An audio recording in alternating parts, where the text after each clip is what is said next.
Okay, my name's Ray Marcotte. I am the Reference and Technology Librarian at the Wyndham Public Library. And I do these author talks on the third Wednesday of every month. Next month, I'm actually meeting with Josh Gauthier. He wrote a fantasy novel called Land of Outcasts. He's not only a writer, but he's a librarian at Lewiston Public Library. So tonight's guest is Bob Keyes. Bob has been a journalist for 4 decades. He's an award-winning, nationally recognized arts writer and storyteller with specialties in American visual arts and the contemporary culture of New England. Bob has written about arts and culture for the Portland Press Herald and the Maine Sunday Telegram since 2002. He has received numerous awards for his writing, including the Rapkin Prize for Visual Arts Journalism in recognition of his contributions to the National Arts Dialogue. And Bob lives with his family in Maine. And we're going to be going through some interview questions, and there'll be time towards the end of our conversation for you folks to ask any questions that you might have. And I think it would be best if you just wait towards the end. I mean, you can put things in chat, but I may not see it. So let's just sort of wait towards the end. So Bob, I'm going to ask you to start out just by telling us your relationship and connection with Indiana. How did you get involved with his life over the years? Sure. Well, first of all, thanks for hosting, and everybody, I appreciate you all participating tonight. It's great to have the opportunity to talk about this book. So thank you. I began working for the newspaper, for the Press Herald, in 2002, and one of my very first assignments was an interview with Robert Indiana. I was assigned a story about the 50th anniversary of the Center for Maine Contemporary Art, in fact, and Robert Indiana was among the artists who was showing at that exhibition. And so I arranged a phone interview with him, and we had a nice chat. It was a brief phone conversation, sort of innocuous about the art that he was showing and his relationship with that institution. But it was a good conversation, and we enjoyed it. And a little while later, I got an invitation to go out to Vinyl Haven and meet with him and talk about some painting, a particular painting he had done that was related to the first anniversary of the attacks of September 11th.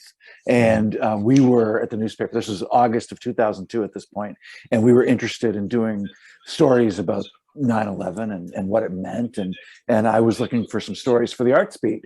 And when I heard that he had some work relative to that, I wanted to talk to him. So we arranged this interview, and I went out to Vinyl Haven, and I spent a day with him late in August in 2002 on the island, talking about this work and his life and just sort of his presence and his being. And that began a relationship that lasted mostly up until his death. I actually lost contact with him maybe in 2014 or 15 or so. And I really mostly, I think, wrote my last stories about him in 2016 until he died in 2018. And then I wrote a lot about him after that. And that's what the book came. So my relationship with him was based on my newspaper reporting over the course of many years.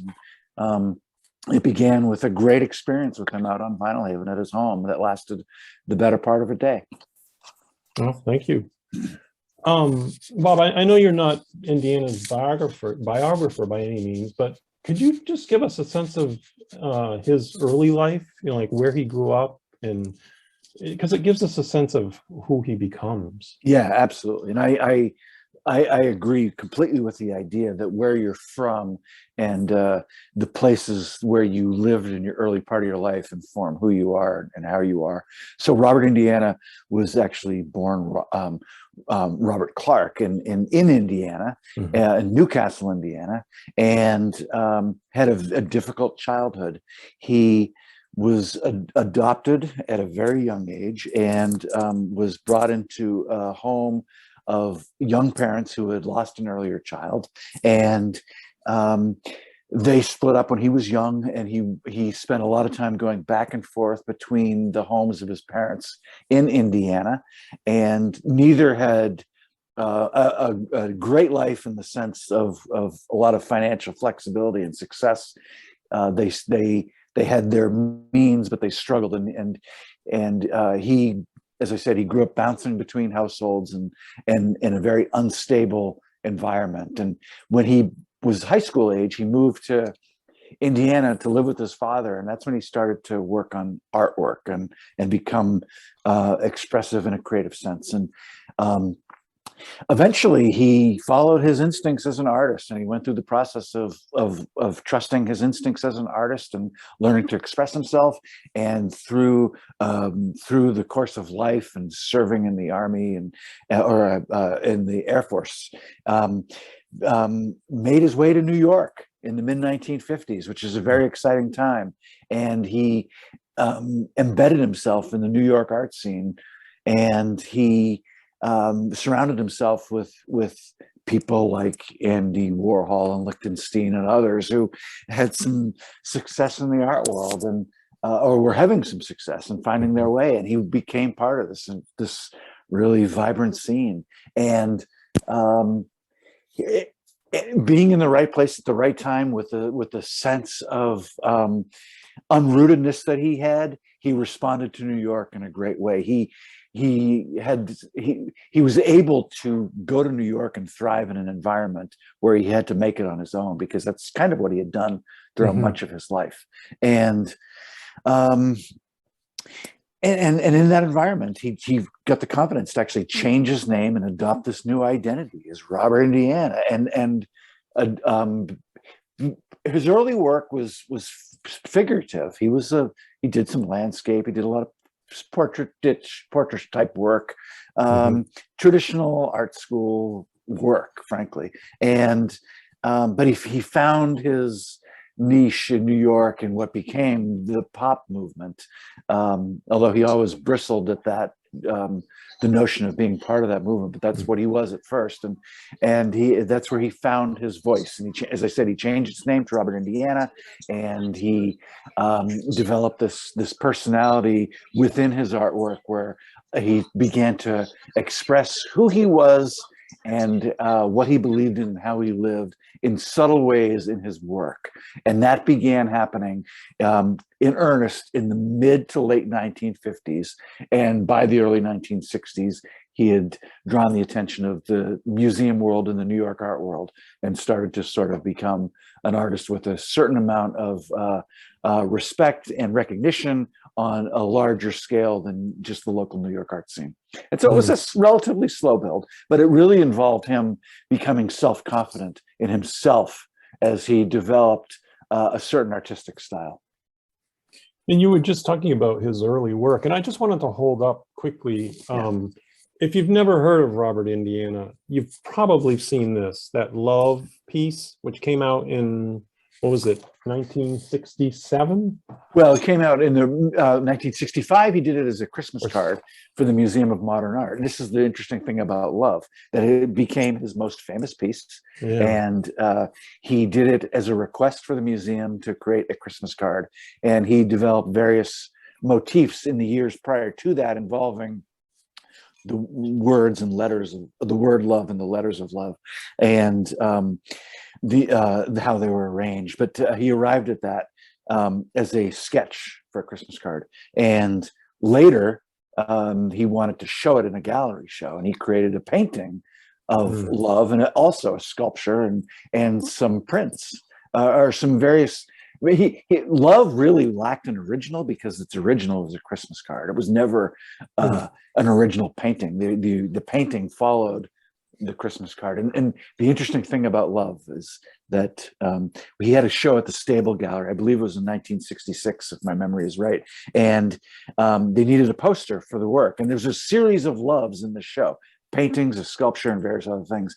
And so they put the image that we now know as Love on the poster to advertise the show, and debated whether they needed to trademark it or copyright it and what they should do. Ultimately, Robert Indiana decided not to do anything because he didn't want to put any sort of symbol on the poster, which he thought would diminish the integrity of the artwork. He didn't want to put the trademark symbol. So he made the decision to send it out without any sort of of legal review, so to speak. And that was a huge mistake, right? A huge mistake in the sense that it put it out in public domain, and from that point on, it became copied and reproduced.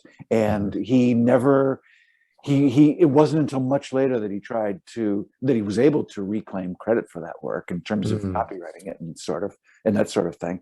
But he spent many years with the great recognition of that work, but without the financial benefit of it. In 1973, it became a postage stamp.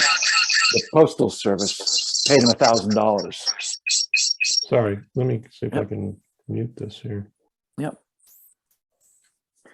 And until then, he really made very little money. He gained a lot. Again, he gained a lot of recognition for it, and he became a very famous artist, which is what he wanted. And so he benefited from love in tremendous ways. But it wasn't until he started doing business much later in the 1990s that he was able to benefit financially from that, which is the very complicated part of his story.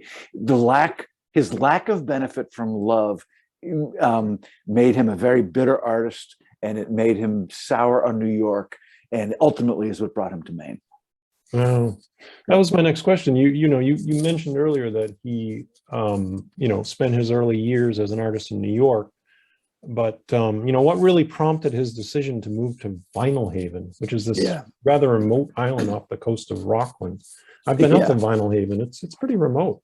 It is remote. It's not a quick trip, No, exactly. I think the ferry ride from Rockland is an hour and 15 minutes or so, depending on the weather. Yeah. And it's a determined, you have to go out there with determination, and you don't go out there necessarily by happenstance. Indiana had been introduced to Maine through the Skowhegan School of Painting and Sculpture back in the 1950s. In fact, he attended in 1954, the summer of 1954, which was the same year as David Driscoll. And that was for both of them, their introduction to Maine. And Indiana liked Maine. And when he went to New York afterward and established his career, Maine was always in his mind. He had great respect for Louise Nevelson, who he knew in New York, and he knew that she was from Rockland, or had spent time in Rockland as a young person. And that lodged in his mind as well.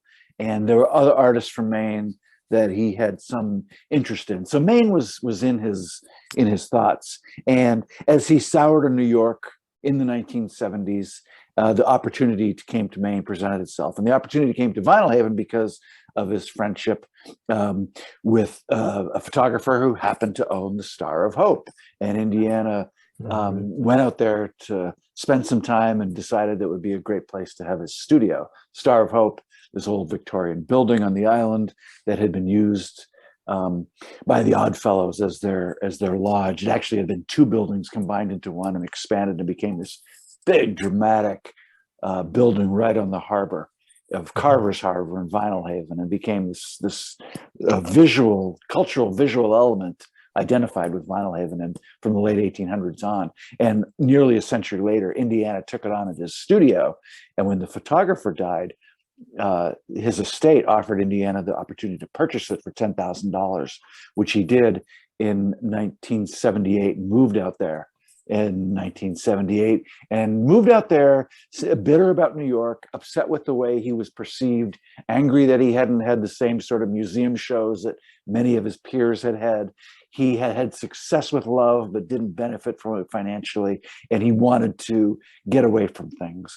And he saw Vinyl Haven as both a place to get away to, and he saw the Star of Hope as a place where he could really make himself and his legacy. And so he chose Vinyl Haven somewhat by happenstance, but also in a very purposeful way, because, as we say, he never really did have a home in his life. Even though he was in New York for many years, he kept losing his studios to redevelopment and progress. And every time he established himself, he'd have to reinvent himself. And Vinyl Haven, with a purchase in this huge place, this home on this island, gave him the chance to both have the isolation that he thought he wanted, and also the physical space to completely fill that place with his art and studios, and just establish himself as the first and everlasting home that he really never had until then. But like, how did he manage to be a successful artist, out there, like, so remote? Did he go back and forth to New York? I Yeah, he mean, did go back and forth quite I a know he bit. had lots of assistants, right? Yeah, he did. Oh, yeah, absolutely. So his life on Vinyl Haven was complicated. There's a lot of discussion about Indiana's move to Vinyl Haven and what it did to his art career and Mm. whether that was a smart move or not. And many people in the art world will tell you that moving to Maine was not a good move for him because not only of the isolation, but more important, it might have cut him off from some of the cultural connections that he had. So when he lived in New York, when he lived in the shadow of the Brooklyn Bridge, and when he could, walk to Midtown and cavort with other artists and do this thing, he was plugged into a cultural community and in tune with issues of the day that would ultimately reflect in his artwork. And when he moved to Vinyl Haven, he lost that. And so he was relying on more of his inner self and more of his instincts as a human being and less about what he was responding to in his well, yeah, I was going to say in his visual and cultural elements. That's actually not true. Indiana very much responded to the visual elements of Vinyl Haven and embraced the environment of the island and the remoteness and began making sculptures with found objects that washed up on shore, and the colors of Maine and that sort of thing absolutely influenced his paintings. But he did lose both the social connections and some of the cultural connections. And both of those things did have an impact on him, although he made a lot of great work in Maine for many, many years and some very important paintings in Maine. And sculpture, of course, as well, over the course of the 40 years that he lived here. So the idea that I believe the idea that his artistic spark ended when it came to Maine, it absolutely is not true. What is definitely true is that it did fade with time because of those lack of connections that were imminent with his isolation. I mean, you call the book, the isolation artist. He was a bit of an isolationist, in this Oddfellows Hall, and he's out on this remote island. How was he perceived by the locals? Did he engage with the local community on Vinyl Haven?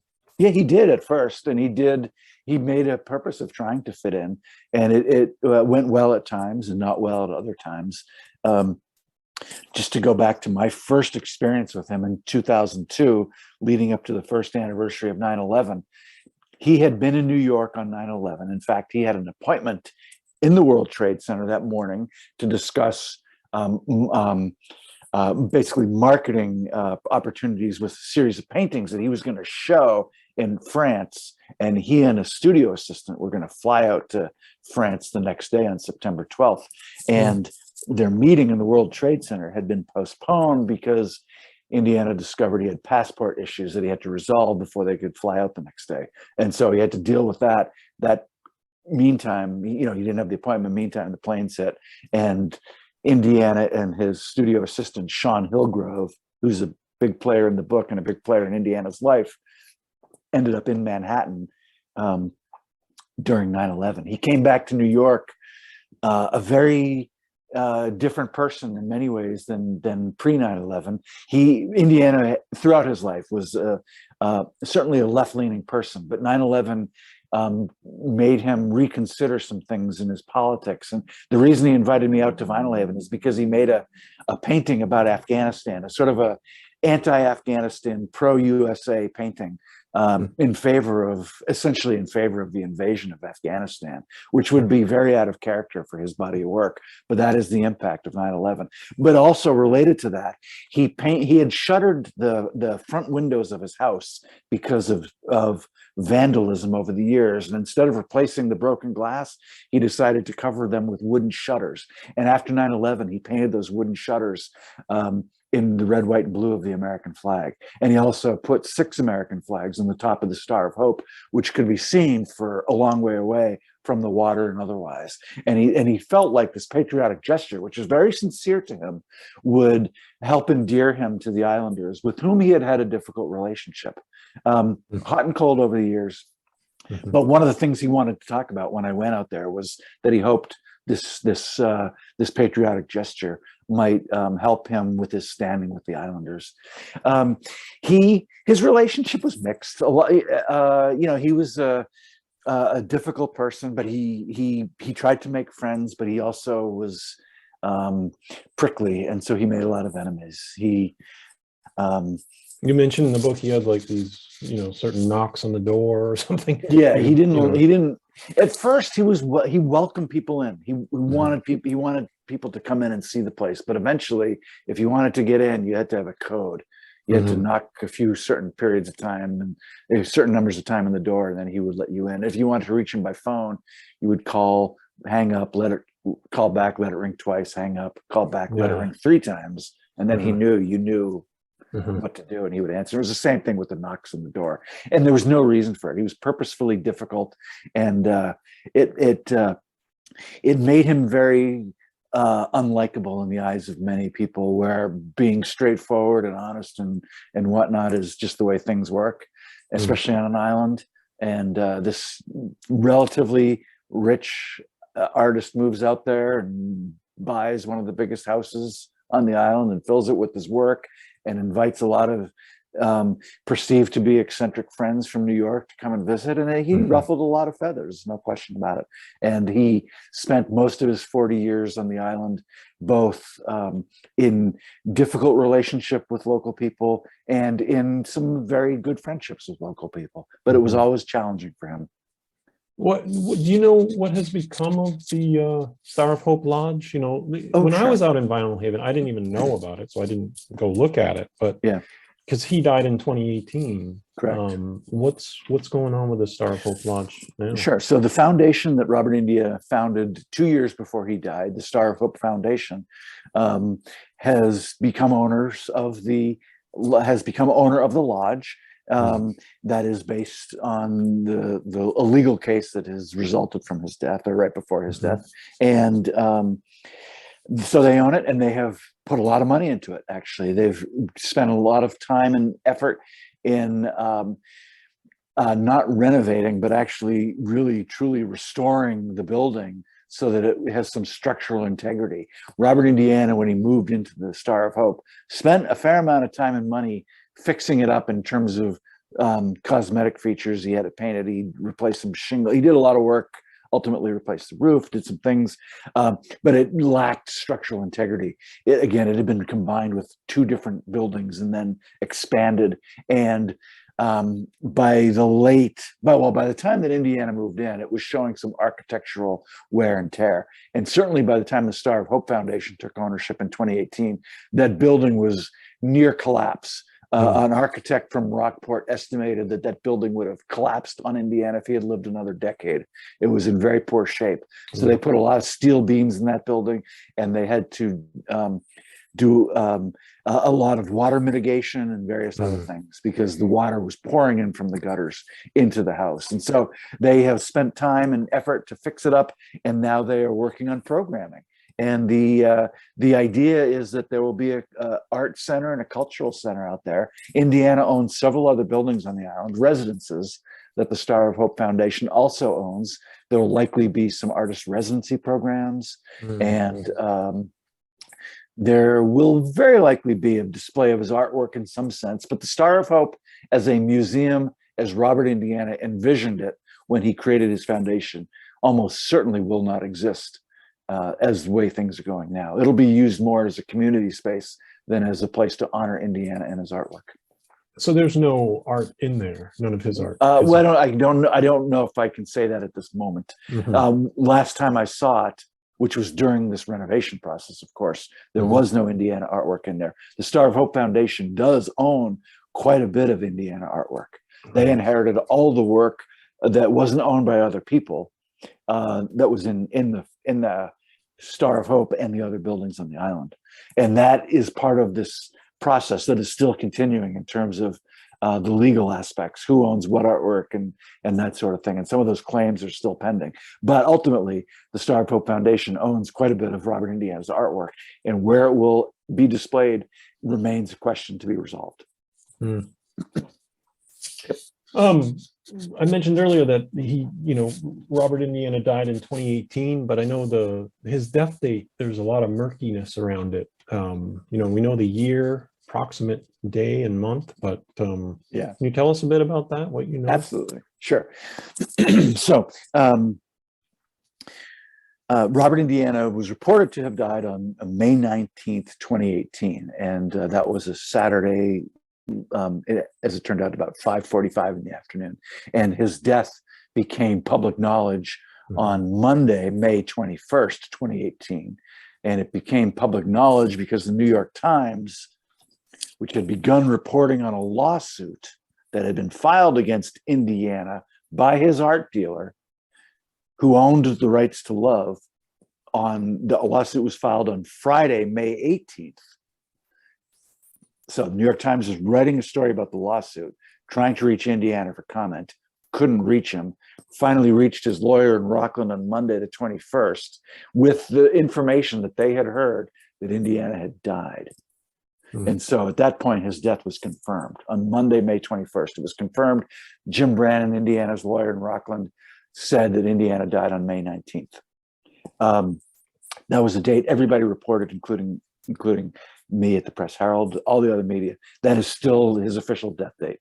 Other people, as I reported this book, other people told me that they were certain and are certain and remain certain that he died on May 18th. And they forwarded me copies of emails, or an email from his studio assistant at the time who reported his death on May 18th. And the question then is, if he died on May 18th, why was it reported to have happened on May 19th? So the lawsuit was filed in the afternoon. I think it was 2:21 p.m. on May 18th, and Indiana was very infirm, and he had been ill for a while, and he was receiving 24/7 hospice care at that moment. And the speculation is, and I don't know the answer to this, and I'll talk about the autopsy in a minute. The speculation is that the fear was that if he somehow found out about the lawsuit, that the lawsuit, I need to back up. I'm sorry, it's a very complicated story. The lawsuit that was filed on May 18th alleged that Indiana was allowing fraudulent artwork to be made under his name over the last several years by an art dealer who had come onto the scene named Michael McKenzie. So an art dealer that had worked with him for many years was actually suing Indiana because he was doing business with somebody else that they felt infringed on their rights. So they filed the lawsuit on May 18th. There's speculation that people didn't want Indiana to know that this work was being created under his name. And so some people have speculated that he might have been, maybe his death might have been hastened, or maybe he might have even been murdered. And when I say some people, these aren't just whispers. The lawyer for the Morgan Art Foundation, which sued Indiana, actually was the one who told the FBI that they were fearful that Indiana might have been murdered, and they wanted them to investigate that. And so it wasn't just random gossip. It was people directly involved with the litigation who were concerned that his death was at the very least suspicious and needed to be investigated. And so they're obviously, and they asked for an autopsy. The plan had been for Indiana to be cremated, and that process had begun. In fact, his body was removed from the island very quickly, and nobody was notified about it. And there were plans underway for his cremation until that Monday afternoon, when the people who filed the lawsuit about him on Friday learned he had died. They didn't know that. They called the FBI and said, "This is fishy, we got to investigate." And they requested an autopsy. The cremation was halted. An autopsy was conducted. And the autopsy was done and over the course of a few weeks, and the results were inconclusive. They decided that the cause of death was undetermined, and the autopsy was inconclusive, which was a very unusual finding. Less than 5% of autopsies result in cases of undetermined cause of death, and that just added more suspicion to the case. They did an extensive toxicology exam. There had been speculation that maybe he had been poisoned. I talked to other forensic pathologists, independent of this case, who reviewed the autopsy, and they both agreed. Okay, so the autopsy assumed that he died of, most likely cause of death was cardiac disease. He had a very poor heart and was in rough shape, as we said. He was under hospice care, so he was an elderly man in poor health, and they agreed that more than likely that's what caused his death. But they also agreed that there was a lot of suspicion around his death, and that many people were not convinced that was necessarily the cause of death, and that they one of the forensic pathologists that I interviewed said the undetermined conclusion was a festering wound, because the whole nature of the autopsy is to reach an answer and not to leave those questions undetermined. And leaving it undetermined really was a disservice, because it left so many questions open, frankly. And so we still don't know when he died, and we don't know necessarily the circumstances of his death. We don't know. We know he was ultimately cremated, but we don't know what happened to his ashes. There has never been a memorial for him. The Farnsworth Museum did a private memorial with invited guests, but there has never been a public memorial in the state of Maine for arguably, the most famous contemporary artist who lived here. And those questions have never been answered. We don't know how he died. We truly don't know when he died. We know it happened within 24 to 36 hours, probably, but we don't know the circumstances of his death. Wow. And it's really, and that's one of the reasons that we decided to write the book. I actually didn't discover the discrepancy in his date of death until I started reporting the book, but I wasn't surprised when I learned that, because when I was writing the story for the paper, we reported right away that the lawyer from Morgan Heart Foundation was suspicious of murder. So the idea of murder was out there in the public discourse from the very beginning of his death, but it still remains unanswered. Yeah, it's fascinating. It is. We do know that he's dead, right? And he's been dead almost 4 years. And Correct. do you think his reputation will stand the test of time? I mean, he's considered one of the 20th century's, American great artists. Yeah. Oh, I think absolutely his reputation will stand the test of time, as will his artwork. I don't think there's any question about that. I think time will help the art world decide what of his work was legitimate and what of his work was maybe produced under questionable or fraudulent circumstances. And the only piece of litigation that's still going on in this Robert Indiana lawsuit involves the art dealer Michael Mackenzie, who made the Hope piece that became famous late in Indiana's career, and other things, and the Morgan Art Foundation, which entered into contract with him in the late 1990s to trademark Love and other work. And those are the two competing forces in his life, in his art world life, and those are the people still embattled in litigation, ultimately, that will be resolved in New York, probably fairly soon. Wow. Yep. So the litigation still continues, even though most of it has been settled. The estate of Robert Indiana has been settled, which is what the state of Maine is most interested in. The questions about the fees related to Indiana's lawyer in Rockland and the probate case have finally been resolved just in the last month or so. So a lot of the loose ends in the legal cases have been tied up, other than the two big combatants, the Morgan Art Foundation and Michael Mackenzie, and they were the original litigants from the very beginning. Thank you. Well, my last question is, and it's not related to the book, but it's the fact that you've been a journalist for 4 decades. I'd just like to ask you what you think is the future of newspapers. Do you think they'll be all digital in the near future? I know some of them, like the Portland Press Herald, for instance, is on Mondays is digital only. Yeah, it has been for about, what, 2 years? Right. We introduced a digital only edition right before the pandemic. I think it was the Monday before, it was the beginning of March of 2020. Yeah. I say we, I actually have recently left the Press Herald. I'm now the editorial director at Colby College. I had been at the Press Herald for just about 20 years. And my last work at the Press Herald was in December 2021. And I didn't leave the paper because I was worried about its future. I left the paper because Colby had offered a great opportunity, and I wanted to do some different kinds of writing and live a different kind of lifestyle that working on an academic campus affords versus the daily day-to-day stress of newspaper journalism. But to answer your question, daily journalism, newspapers, newspaper websites, however you want to refer to them, have never been more vital.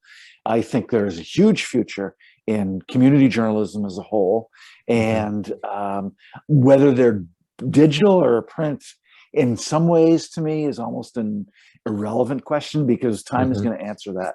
The newspaper is always going to have a print edition as long as people want to read it, and as long as they're willing to pay for it. The fact is, it is costly to produce. It's environmentally challenging. Yeah. You know, it doesn't make a lot of sense to deliver newspapers house to house in a rural place like Maine.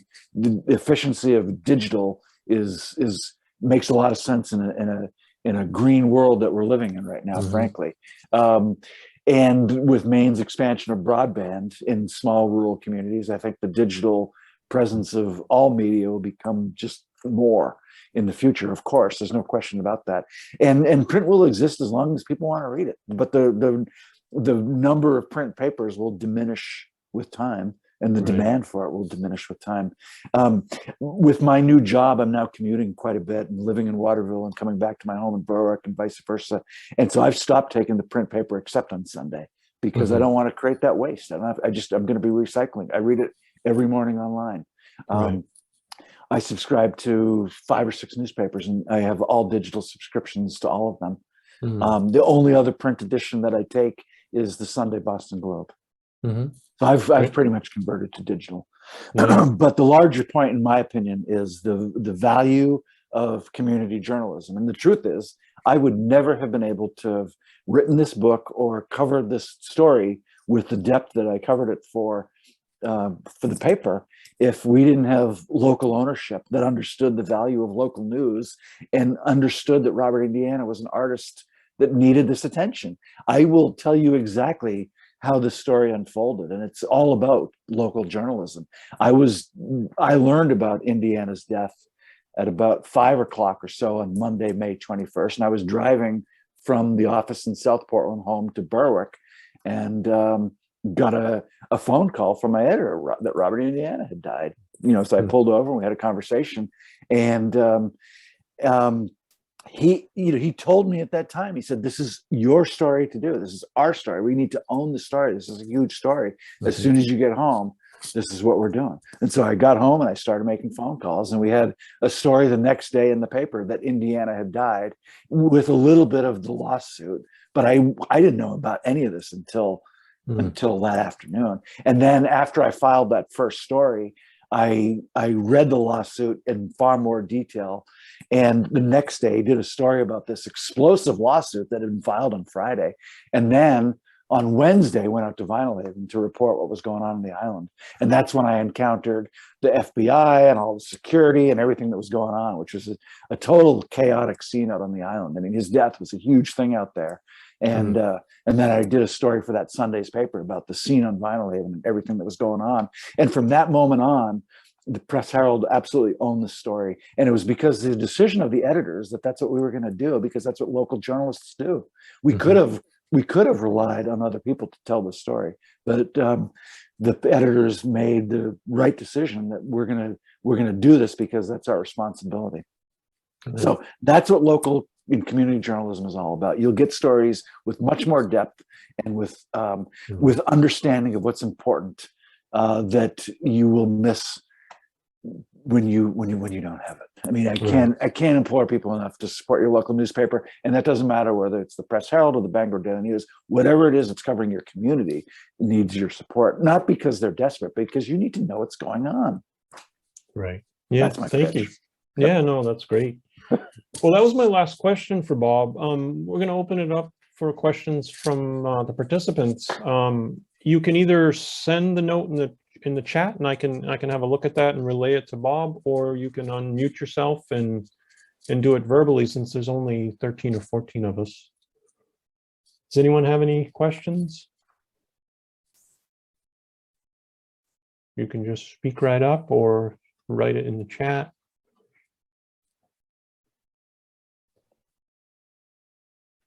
Mr. Keyes, hi, Elaine Hi. McCluskey. Hello. I'm actually connected here from Wheaton, Illinois. Yes. I enjoyed your book very much and read it around the turn of the year. And I was, because things were still ongoing from a legal perspective and so on at the conclusion of the book, I wondered if you would be writing some kind of update or a second edition or something to sort of tie the loose ends up. Yes. Well, thank you for that question, and thank you for tuning in. I appreciate it, and for your feedback. In fact, yes, we are going to update the epilogue. In fact, I will be doing that soon.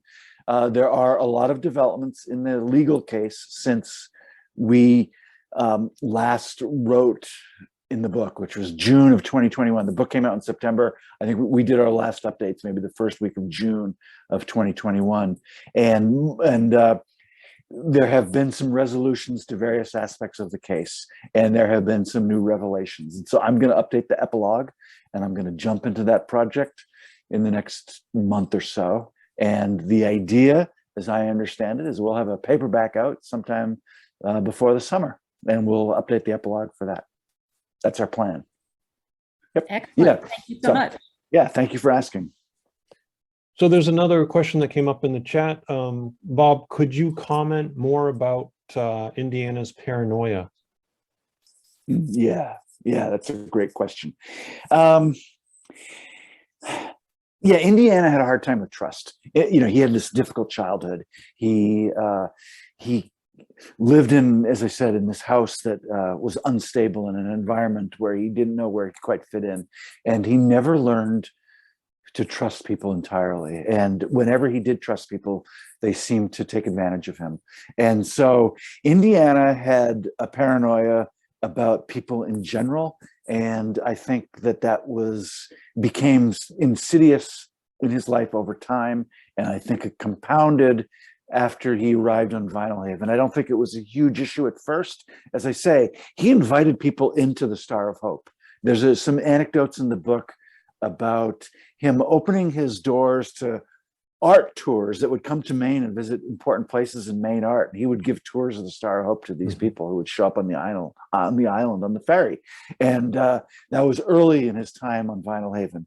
Of course, by the end, you have to, do your secret knock to make sure you might even, get an audience with him. And so that paranoia built over time, and I believe it compounded over time in exponential ways. And the problem early on, he left Vinyl Haven enough to combat that, but toward the end, he rarely left the island, and it became harder for him physically to leave the house. And so you can only imagine what his life was like, living on an island in isolation, in a community where he knew very well. Many people didn't like him. Some people did, but a lot of people didn't. And it just became incumbent on him to stay home. And I think the paranoia grew deeper and darker. I write about this a little bit in the book. I mean, you can only imagine what it was like out there for him before, when he was living alone for all those years, and those long winters, and he didn't live in an insulated house. It wasn't weatherproofed. It was cold and lonely, and you can only imagine what that was like. And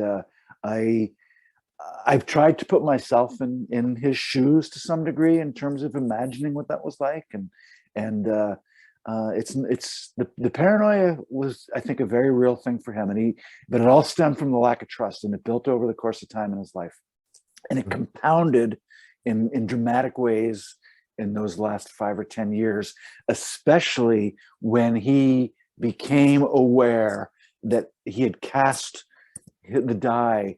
So all these people who had the conflicts in his life were coming together. He had sort of brought them all together at the end, and he sort of stepped back and let them fight it out. And so, yeah, his mind was racing in deep, dark places. There's no question about it. Thank you. There's no other questions in the chat that I'm seeing. Does anyone want to ask any other questions of Bob? Just, again, you can speak you can speak it verbally if you like, or type into the chat.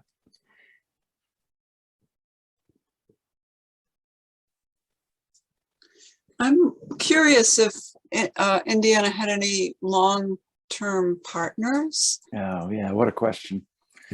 Yeah, that's such a huge issue, right? No, he did not.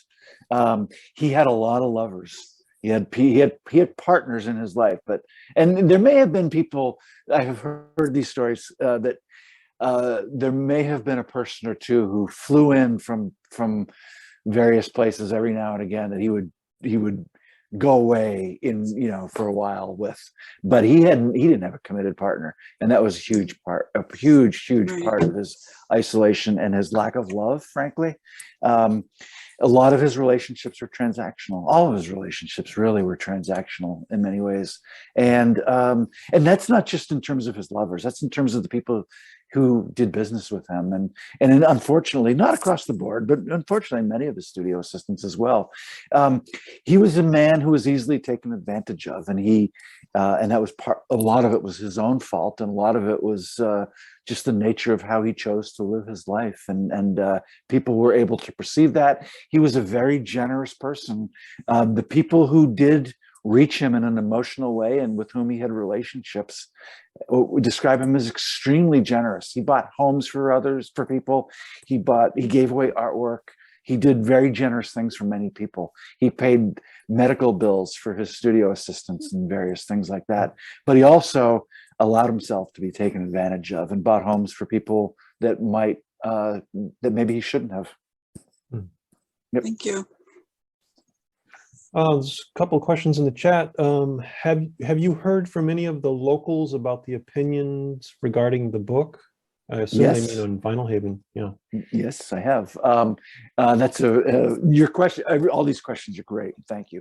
I've heard I've heard very mixed things from people on Vinyl Haven. I've had a lot of praise from people who knew Indiana and knew him on the island and are very grateful for the narratives that are in this book. And I've heard from other people on the island who've said that they hate the book and they don't believe anything that's in there. And we actually tried to do our book launch on Vinyl Haven, and we were hopeful of going out to Vinyl Haven and having an event to talk about this. And we couldn't arrange it with the library. They weren't interested, actually, which was disappointing. But we are doing a book event on Vinyl Haven in June with the book club. It's a private book club. And that's going to be fun. I'm going to go out there in June and we're going to talk about it. And I really want to have a conversation with the Islanders about this book and why some people like it and why some people don't. And I think that's very indicative of Indiana's relationship with people on the island. It's interesting. I tried to be as fair as I could, of course, as a journalist, to the island, and to not fall into the trap of characterizing Islanders as this universal lot of people. It's a very dynamic place with a lot of interesting people and a lot of opinions, and it's Vinyl Haven is a character in the book the same way that the Star of Hope is a character in the book. Each of those physical places has a presence that take on humanistic forms and tones, frankly, and they're important players in the book. And I'm eager to engage with Vinyl Haven about this. Thanks. Another chat question. Curious if the main from away syndrome affected him and may have amplified his solitary life. Yeah, I don't think there's any question about that. It's easy to lapse into the idea of it being very hard to be from away, especially moving to an island. But the truth is that it is. And this is the thing about Indiana that makes his story so unique. Indiana was very much from away. And as much as he had a hard time trusting other people, some folks had a hard time trusting him. But the thing that distinguished Indiana from all the other folks, and especially a lot of the other artists from New York who moved to Maine, Indiana never left. He moved to Vinyl Haven and he moved into the Star of Hope, and he didn't leave in the winter. He stayed there every winter, and he made his home on the island, and he bought his food locally, and he took the ferry to the mainland when he needed to. And he was an islander through and through, just as everybody else was out there. And that did earn him a lot of respect among many people on the island. And so he was able to combat that from away notion to some degree because he stayed and he earned his keep, and he incorporated Maine into his art. And I think that helped earn him a lot of respect, frankly, among some people. But that the whole From Away thing is very complicated, and not just for Indiana, but across Maine. But Indiana never felt that Maine gave him the respect that he deserved. And I think he would be very disappointed that to this day, 4 years after his death, Maine has not, almost 4 years after his death, Maine has yet to honor him, despite his difficult nature and complicated character. We've overlooked a lot of character flaws in a lot of people over the years. And I'm not saying that we shouldn't discuss it or anything like that, but you know. Any last question or two? I'm not seeing any more in the chat. Anyone want to ask a question verbally? Or again, you can type it in the chat if you like. And, you know, if not, I'd like to say, you know, thank you, Bob. And I'm going to definitely recommend his book, The Isolation Artist. It's excellently written, and it's, you know, it's a page turner. It's a great read. Well, I appreciate that. I'm really thrilled that you invited me. I'm glad to have the opportunity to talk about this book. It was a fun book to write. It was a project that I really didn't think I could take on, but once I got into it, I couldn't stop. And I'm glad that these questions are so on point. I love the fact that people can pick up on these details that are so important in his life. And I could talk about this for hours because so many of these things have layers, but your questions are perfect and I really appreciate it. And I'm grateful for the opportunity to talk about it. Thank you. Thank you. And there's a few people put a bunch of thanks into the chat. Great. Yeah, good. So thank you very much. You're welcome. You all have a great night. Yeah, you too. Thank you. Take care. Bye now. Bye-bye.